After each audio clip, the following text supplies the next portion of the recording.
तयार झालेत आपले संक्रांत स्पेशल तिळाचे लाडू. गोल गरगरीत लाडू तयार झालेले आहेत. नक्की बनवा आणि कसे झाले ते मला सांगा आणि सबस्क्राईब करायला विसरू नका फ्रेंड्स. हॅलो फ्रेंड्स, कसे आहात? आज आपण संक्रांत स्पेशल तिळाचे लाडू बनवणार आहोत.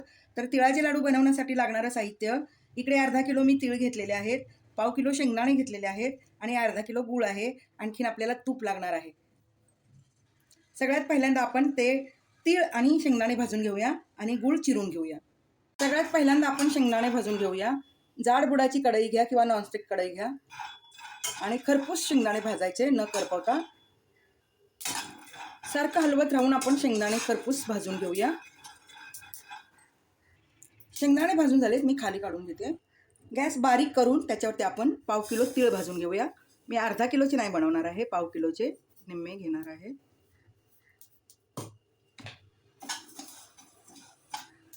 तीळ मी खरपूस भाजून घेतलेला आहे, आपण काढून घेऊया. तर सगळ्यात पहिल्यांदा आपण कढईमध्ये 1 चमचा तूप घ्यायचा आहे. तुपामुळे लाडू चमकदार आणि चविष्ट होतात.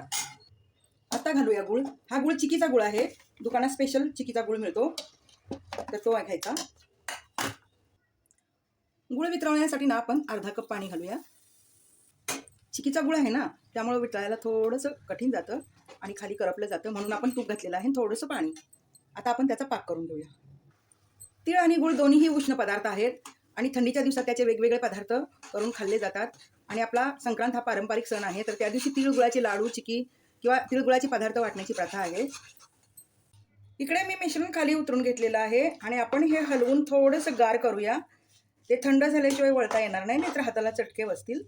तर थोडंसं आपण थंड करून घेऊया. आता आपण हाताला थोडंसं तेल लावूया. तुम्ही तूपही लावू शकता, तेल तूप दोन्ही चालतं. मिश्रण आणखीन थोडं गरम आहे, थोडंसं थंड होऊ द्यायचं आणि मग हे बघा असे आपण गोल गोल लाडू वळून घेऊया. तुम्हाला पाहिजे त्या लहान मोठे तुम्ही तुमच्या याच्याप्रमाणे करू शकता, तुम्हाला जे आवडेल त्याप्रमाणे करू शकता. मी आपलं मध्यमच करते, एका वेळेस एक खाता येईल एवढा. हे बघा, या पद्धतीने लाडू बनवायचे. आता मी सगळे लाडू याच पद्धतीनं बनवून घेणार. तयार झालं तर आपले तिळाचे लाडू. कधी कधी काय होतं, लाडूचं मिश्रण पातळ असतं ना, त्यामुळे बघा असे चपटे किंवा रेडले जातात. तर आपण नंतर ते असे गोल करू शकता, कारण आपण दुसरे लाडू वळेपर्यंत हे थंड झालेलं असतं. त्यामुळे आपण हे हातावर घेऊन परत त्याला गोल आकार द्यायचा. हे बघा, तयार झालेत आपले संक्रांत स्पेशल तिळाचे लाडू.